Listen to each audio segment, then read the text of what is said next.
Hello my dear friends, welcome to Vidya classes. तो आज हम बात करने वाले हैं एक Nobel prize winner poet Pablo Neruda के बारे में और उनकी लिखी गई पोइम कीपिंग क्वाइट के बारे में।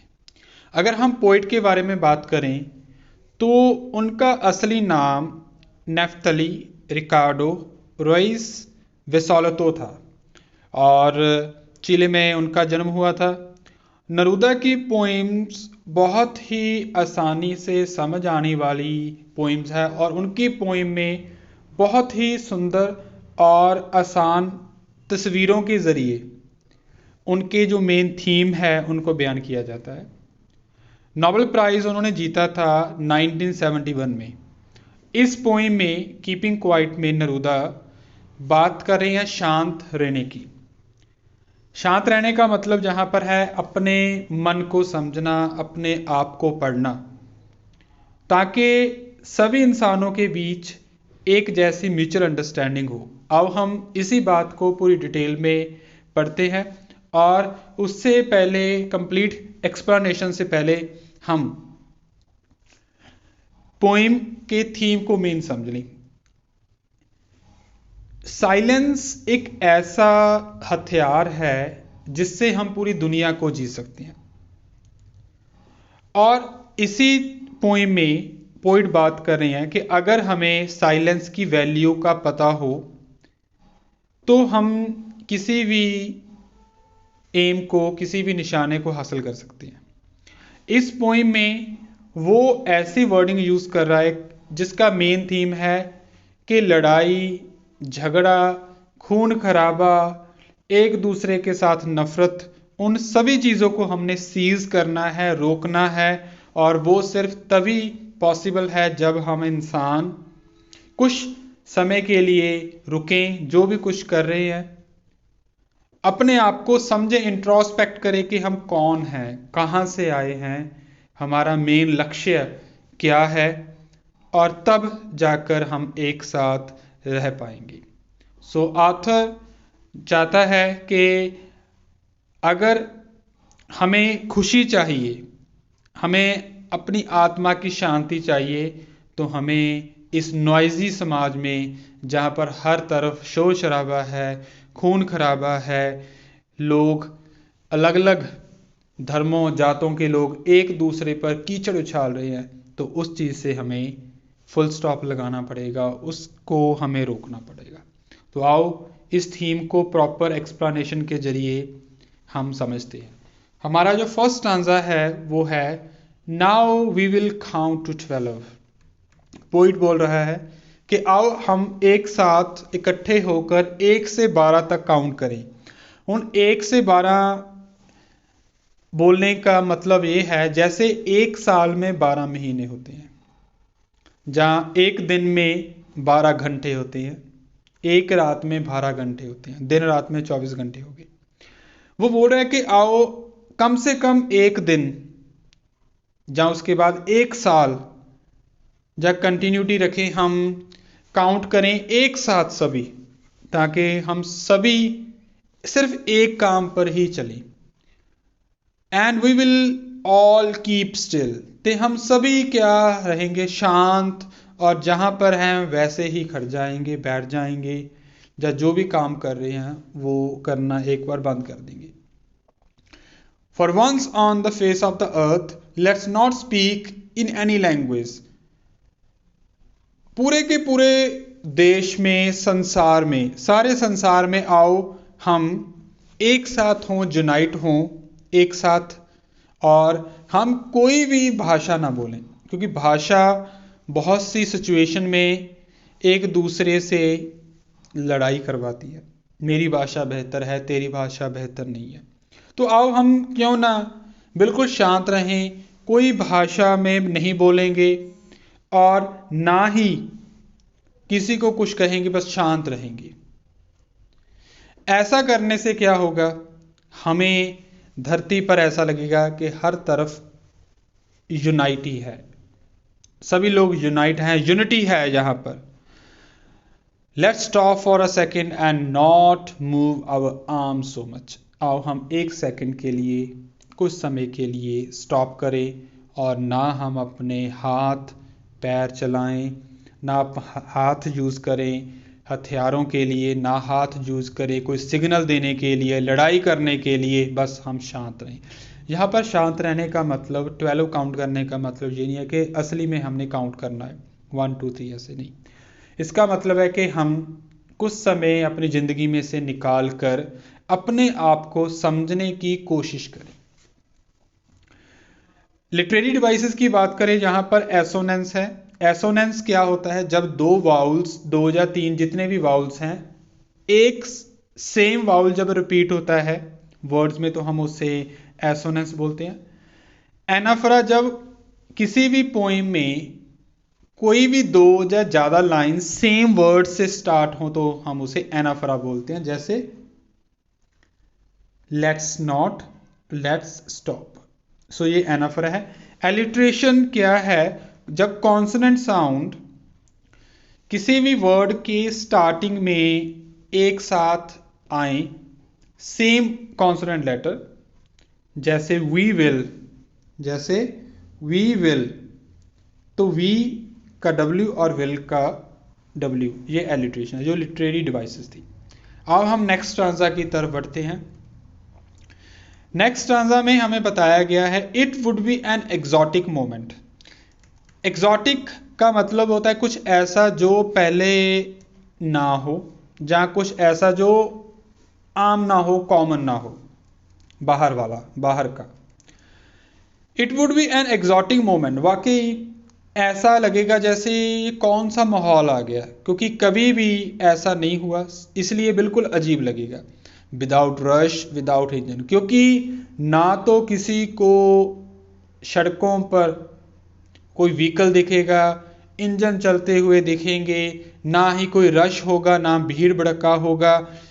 We will all be together, हम सभी अगर ऐसे काउंट करने लगे तो हम सभी यूनाइट हो जाएंगे, कम से कम कुछ टाइम के लिए। इन अ सडन स्ट्रेंजनेस, एक ऐसी एक अजीब सा माहौल होगा जो पहले कभी नहीं हुआ, जो पहले कभी नहीं हुआ, वो हम सभी फेस करेंगे, उसे हम फील करेंगे। Fishermen in the cold sea would not harm whales, and the man gathering salt would look at his hurt hands.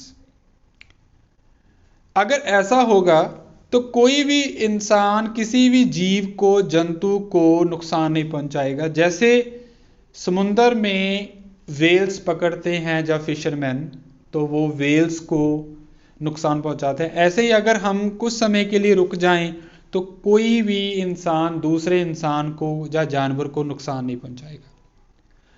और एक इंसान जो सॉल्ट इकट्ठा कर रहा है, नमक इकट्ठा कर रहा है, वो भी, उसे भी समय मिलेगा अपने हाथों को देखने का। इसका मतलब ये है कि सभी लोग जो कि एंडलेसली और बिना थके काम करते हैं, उनके पास कुछ समय होगा देखने के लिए कि क्या क्या हुआ है, कौन कौन सी इंजरीज उन्हें हुई है, कौन कौन सा नुकसान उन्होंने अपनी बॉडी पर, अपने सीने पर, अपने परिवार पर झेला है।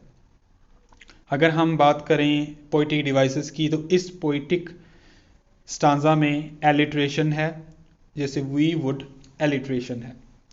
थर्ड स्टांजा की बात करें, those who prepare green wars, wars with gas, wars with fire, victory with no survivors. लोग जो ग्रीन वेल्थ ऑफ नेचर है, ग्रीन वॉर्स, कुदरत की तरफ, कुदरत के खिलाफ जो लोगों ने एक कोहरा मचा रखा है, मतलब जंगलों की कटाई चल रही है, इंडस्ट्रियलाइजेशन के लिए जंगलों की कटाई चल रही है, नए घर बनाने के लिए, कम से कम वो रुकेगा। देश एक दूसरे से लड़ रहे हैं, आग से, गैसेस से, कम से कम वो भी रुक जाएंगे। उन्हें ये नहीं मालूम कि ये एक ऐसी विक्ट्री है जिसके बाद कोई भी बचेगा नहीं उसे मनाने के लिए, तो इस विक्ट्री का कोई मतलब नहीं है। Would put on clean clothes, मैं चाहता हूं सभी ये वाला सारा काम जो लड़ाई है वो बंद करें, साफ कपड़े पहने and walk about with their brothers in the shade doing nothing. तो मैं चाहता हूँ सभी वो अपने साथ जो और लोग हैं सोसाइटी में लोगों के साथ वॉक करें, उनके साथ बैठें अपने भाइयों के साथ, और कुछ ना करें, सिर्फ अपने आप को समझें। What I want should not be confused with totally inactivity। मुझे मालूम है आपको भी सुनकर लगेगा कि इसका मतलब यह कुछ भी ना करो, नहीं। What I want should not be confused। मैं चाहता क्या हूं, इससे आप कंफ्यूज ना हो। मैं नहीं चाहता कि इनएक्टिविटी हो, मीन्स कोई काम ना करे। मैं सिर्फ चाहता हूं कि कुछ समय निकाल कर हम अपने आप को इंट्रोस्पेक्ट करें, हम अपने आप को समझें। Life is what it is about, I want no truck with death. मैं सिर्फ ये कहना चाहता हूँ कि ज़िंदगी जीने के लिए है, इसे एंजॉय करने के लिए है, भाईचारा बढ़ना चाहिए, शांति यूनिटी होनी चाहिए। और मैं नहीं चाहता कि ये दुनिया, ये धरती कॉप्स से, डेड बॉडी के साथ भर जाए। इसलिए मैं चाहता हूँ कि सभी लोग कम से कम कुछ समय रुकें, अपने आप को समझें और समझने की कोशिश करें। उसके बाद है हमारा fourth stanza, if we were not so single minded. अब थोड़ी सी एक तरह की वार्निंग है।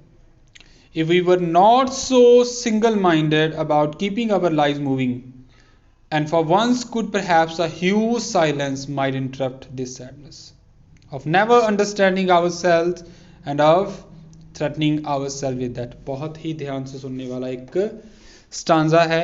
अगर हम सभी इंसानों ने ये ना किया, हमने एक साथ रहने का नहीं माना, तो इसका रिजल्ट अच्छा नहीं होगा।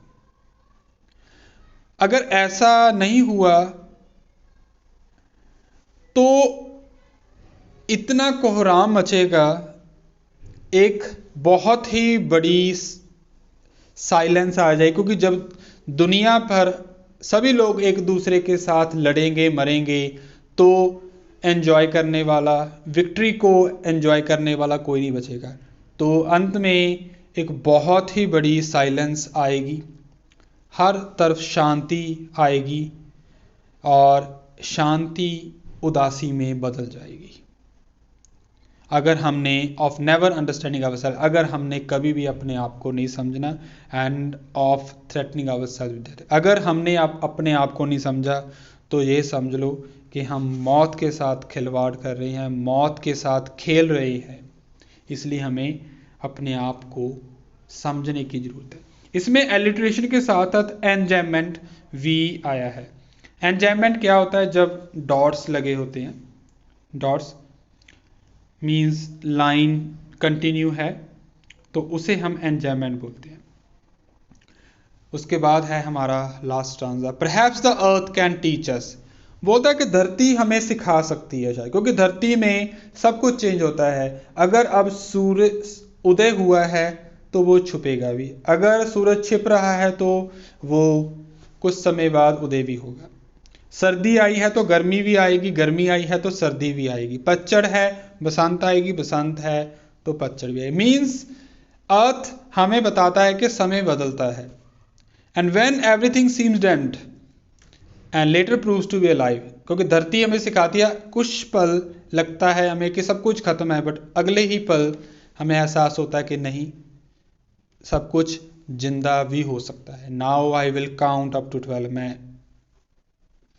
12 तक गिनूंगा, and you keep quiet and I will go. और मैं चाहता हूं कि आप लोग मेरी बातों को जो मैंने ऊपर कही है उनको समझें, आप शांत होकर अपने आप को समझें, और मैं ये बोलकर काउंट करके जहां से अलविदा कहूंगा।